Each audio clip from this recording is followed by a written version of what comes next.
mas a presença de Deus é real aqui neste lugar. Louvamos a Deus por estarmos mais uma vez todos juntos para meditar sobre a palavra de Deus. Já iniciou um culto um pouco diferente e nesta noite será um pouquinho mais diferente ainda, mas é assim que Deus trabalha, as várias facetas de Deus trabalhar no meio do seu povo.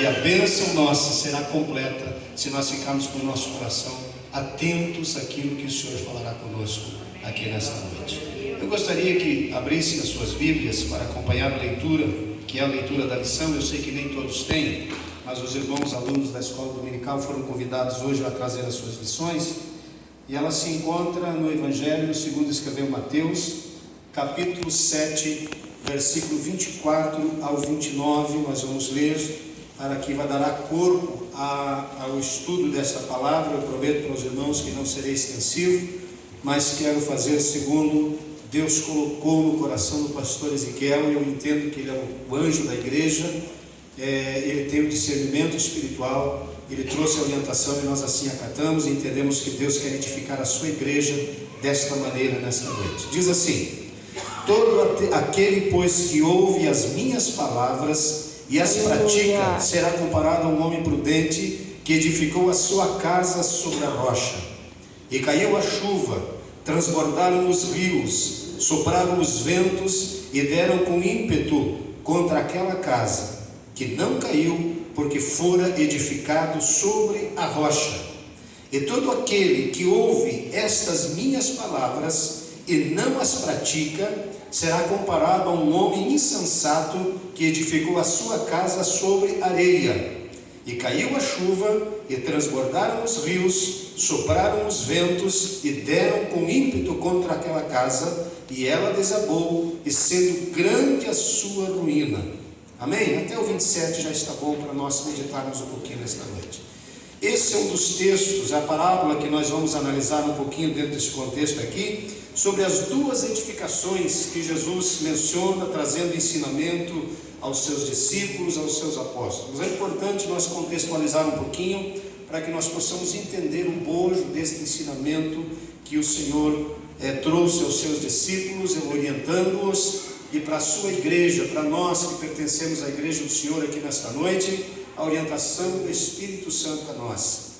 Quando Jesus chama os seus discípulos, inicia o seu ministério, e no capítulo 5 do mesmo Evangelho de Mateus, então é conhecido como o Sermão do Monte. Ele inicia o seu sermão com algumas doutrinas, os primeiros ensinamentos aos seus apóstolos, aos seus discípulos. Ele começa a trazer algumas orientações que creio que a maioria de nós conhecemos, né? Então esse texto do capítulo 7, do versículo 24 que nós acabamos de ler, ele inicia-se lá no versículo 5, ou melhor, no capítulo 5, com o chamado Sermão do Monte, com as bem-aventuranças. Jesus começa a trazer esse ensinamento aos seus discípulos, aos seus apóstolos, aos seus seguidores, assim como nós somos aqui nesta noite.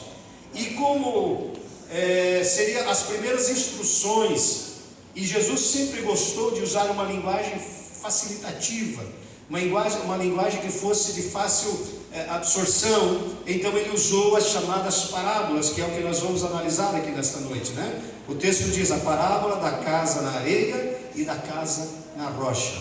E já fica uma pergunta para nós aqui nesta noite, uma análise: aonde nós temos edificado a nossa casa? Qual é o fundamento da edificação da nossa casa? E essa casa, você sabe muito bem que ela simboliza o seu corpo pessoal, que é a casa, o templo, a habitação, mas também simboliza a sua casa, literalmente. É você que é casado, você que está planejando a casar, você que tem que saber aonde você estabelece o fundamento da sua casa. E uma das coisas curiosas, enquanto nós estudávamos um pouquinho sobre essa lição, é claro que nós não vamos poder desenvolver toda a lição, porque é muito extensa, mas eu procurei fazer um resumo aqui, para que nós possamos, todos nós sairmos daqui fortalecidos e edificados na palavra do Senhor. Toda a palavra de Deus, toda a palavra proferida por Jesus, ela tem um significado muito forte, muito importante. Às vezes não dá o devido valor, devido a ser uma palavra um tanto quanto conhecida, às vezes a gente deixa meio de lado. Mas quando Deus nos toca, quando o Espírito Santo nos toca, então nós entendemos a profundidade que é esta palavra. E eu creio e quero que nesta noite seja uma palavra de reflexão aos nossos corações, para que nós possamos entender o que Jesus estava transmitindo na sua essência. E que eu e você nesta noite possamos compreender qual é o fundamento da nossa vida, aonde nós temos fundamentados os nossos projetos, os nossos sonhos pessoais, os nossos projetos familiares, os nossos projetos, né? E nós vivemos num mundo, como já aprendemos na lição hoje pela manhã, num mundo imediatista. As pessoas não têm mais paciência, as pessoas querem tudo para hoje, quando não para ontem. Ninguém mais tem paciência de esperar, e o mundo globalizado, que nós vamos estudar nas próximas lições, está levando para isso. As pessoas procuram as coisas mais facilitadas, metodologias, métodos, para que aplicativos, para que facilite a sua vida. Isso tem as suas benesses, mas também tem os seus perigos, e que nós vamos tentar analisar aqui nesta noite, nos guiando pela lição, tentando extrair dos comentaristas, dos comentários, o que nós podemos entender pela palavra de Deus.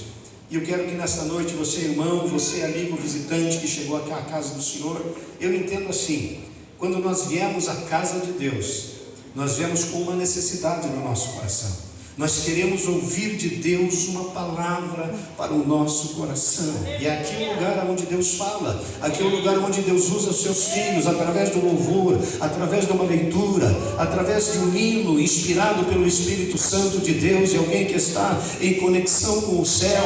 Deus se manifesta a ele, Deus revela a ele, e ele transmite, ele é um canal de transmissão da vontade de Deus. E essa alegria que vai invadindo a sua alma, que vai tomando conta do seu coração, é a presença do Espírito Santo falando contigo e dizendo: meu filho, minha filha, aleluia, louvado seja o nome do Senhor. Reveja os fundamentos da sua vida pessoal. Não analise do seu vizinho e nem do seu cônjuge, a sua pessoal, porque a salvação, você sabe que é pessoal, o compromisso com Deus é pessoal, e aonde nós temos fundamentado a nossa fé. Aleluia! E eu creio que nesta noite o Senhor tem coisas lindas para nos dar.